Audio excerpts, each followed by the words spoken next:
2. Buddha Nature. We have spoken of the pure and true mind as being fundamental. It is the Buddha nature, that is, the seed of Buddhahood. 第2節、隠れた宝。症状の本心とは、言葉を変えて言えば仏性である。仏性とはすなわち仏の種である。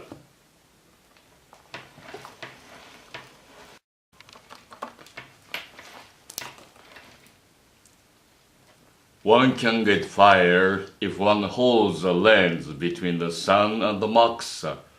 But where does the fire come from? The lens is at an enormous distance from the sun, but the fire certainly appears upon the moxa by means of the lens. But if the moxa would not have the nature to kindle, there would be no fire. レンズを取って太陽に向かい、もぐさを当てて火を求めるときに、火はどこから来るのであろうか。太陽とレンズとは相隔たること遠く合することはできないけれども、太陽の火がレンズを縁とし、もぐさの上に現れたことは疑いを入れない。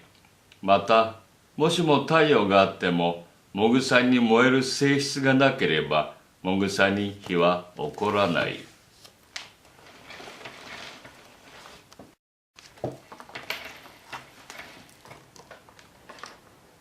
In like manner, if the light of Buddha's wisdom is concentrated upon the human mind, its true nature, which is Buddhahood, will be enkindled, and its light will illuminate the minds of the people with its brightness, and will awaken faith in Buddha.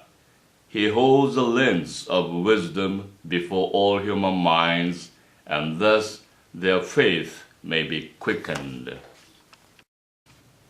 今仏を生む根本である仏性のもぐさに仏の知恵のレンズを当てれば、仏の火は仏性の開ける真の火として人々というもぐさの上に燃え上がる。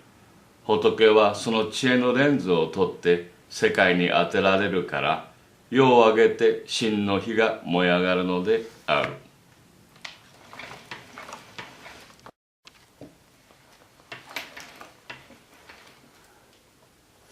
Often people disregard the affinity of their true minds for Buddha's enlightened wisdom, and because of it are caught by the entanglement of worldly passions, becoming attached to the discrimination of good and evil, and then lament over their bondage and suffering.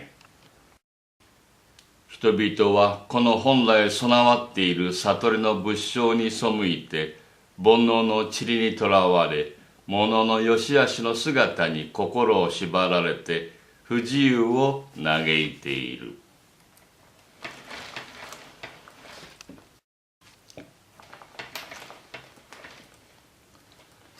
Why is it that people possessing this fundamental and pure mind should still cling the illusions and doom themselves to wander about in a world of delusion and suffering, covering their own Buddha nature, while all about them is the light of Buddha's wisdom?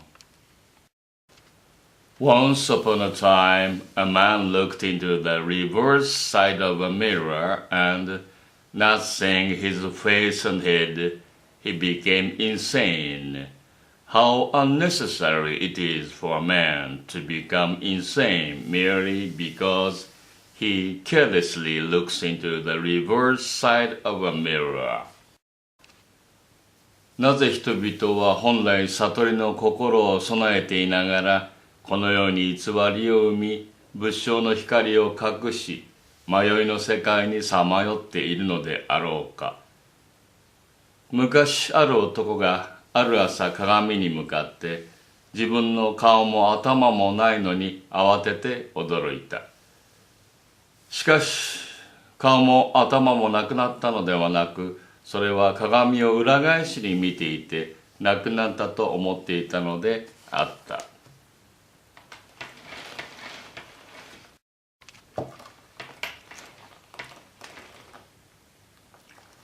It is just as foolish and unnecessary for a person to go on suffering because he does not attain enlightenment where he expects to find it. There is no failure in enlightenment. The failure lies in those people who, for a long time, have sought enlightenment in their discriminating minds, not realizing that theirs are not true minds, but imaginary minds that have been caused by the accumulation of greed and illusion covering and hiding their true mind. If the accumulation of false beliefs is cleared away, enlightenment will appear. But strange enough, when people attain enlightenment, they will realize that without false beliefs, there could be no enlightenment. 悟りに達しようとして達せられないからといって苦しむのは愚かであり、また必要のないことである。悟りの中に迷いはないのであるが、限りない長い時間に外の塵に動かされて妄想を描き、その妄想によって迷いの世界を作り出していたのである。だから妄想がやめば悟りはおのずと帰ってきて、悟りの他に妄想があるのではないとわかるようになる。しかも不思議なことに、ひとたび悟ったものには妄想はなく、悟られるものもなかったことに気づくのである。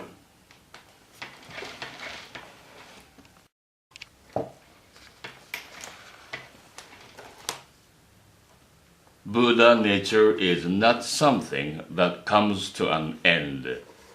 Though wicked men should be born beasts or hungry demons or fall into hell, they never lose their Buddha nature. However, buried in the defilement of flesh or concealed at the root of worldly desires, and forgotten it may be, the human affinity for Buddhahood is never completely extinguished. この仏性は尽きることがない。たとえ畜生に生まれ、餓鬼となって苦しみ、地獄に落ちても、この仏性は絶えることはない。汚い体の中にも、汚れた煩悩の底にも、仏性はその光を包み覆われている。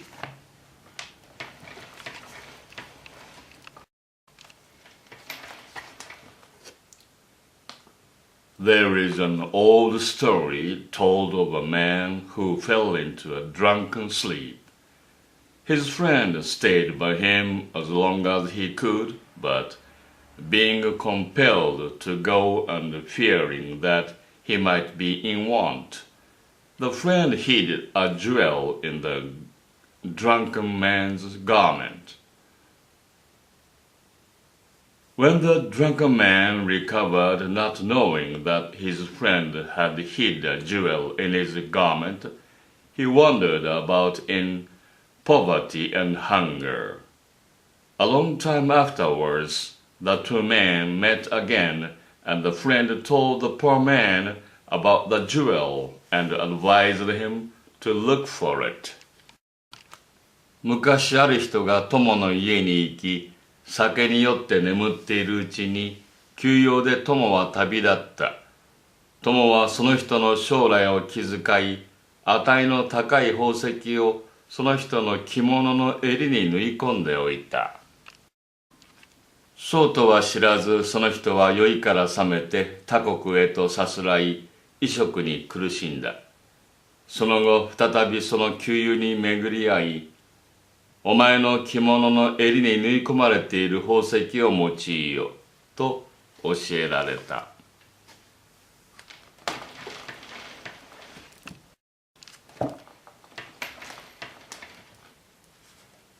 Like the drunk man of the story, people wonder about suffering in this life of birth and death, unconscious of what is hidden away in their inner nature, pure and untarnished, the priceless treasure of Buddha nature.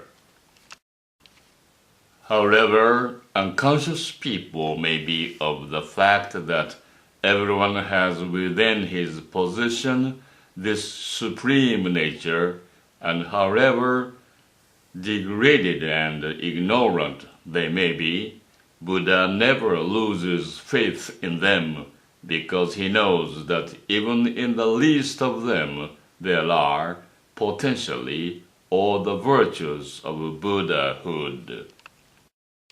この例えのように仏性の宝石はむさぼりや怒りという煩悩の着物の襟に包まれて汚されずにいるのである。このようにどんな人々でも仏の知恵の備わらないものはないから、仏は人々を見通して素晴らしいことだ。人々は皆仏の知恵と功徳とを備えていると褒めたたえる。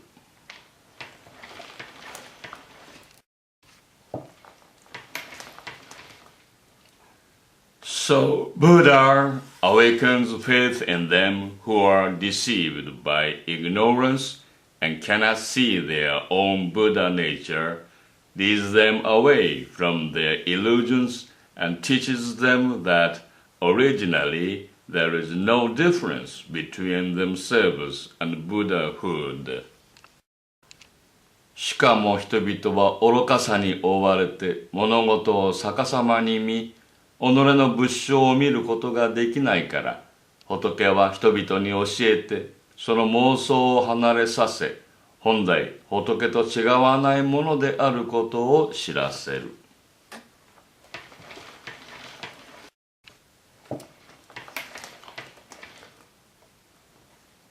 Buddha is one who has attained Buddhahood, and people are those who are capable of attaining Buddhahood. That is all the difference that lies between them.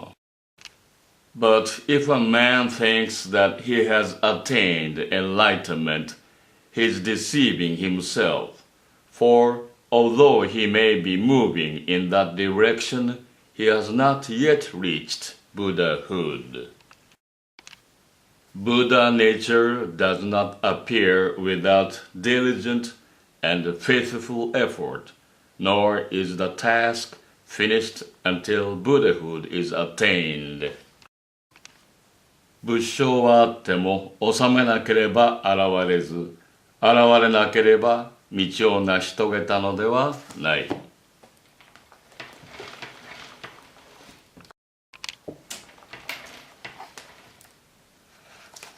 Once upon a time, a king gathered some blind men about an elephant and asked them to tell him what an elephant was like.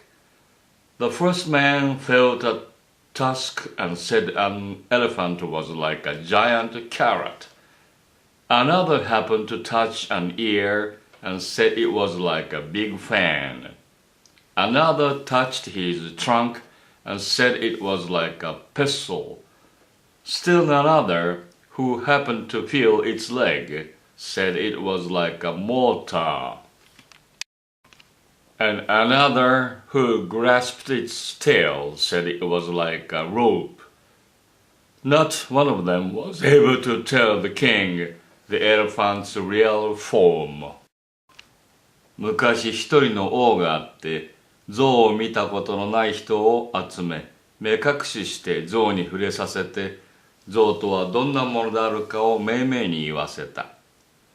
象の牙に触れた者は、象は大きな人参のようなものであると言い、耳に触れた者は、扇のようなものであると言い、鼻に触れた者は、杵のようなものであると言い、足に触れたものは臼のようなものであると言い、尾に触れたものは縄のようなものであると答えた。一人として象そのものを捉え得たものはなかった。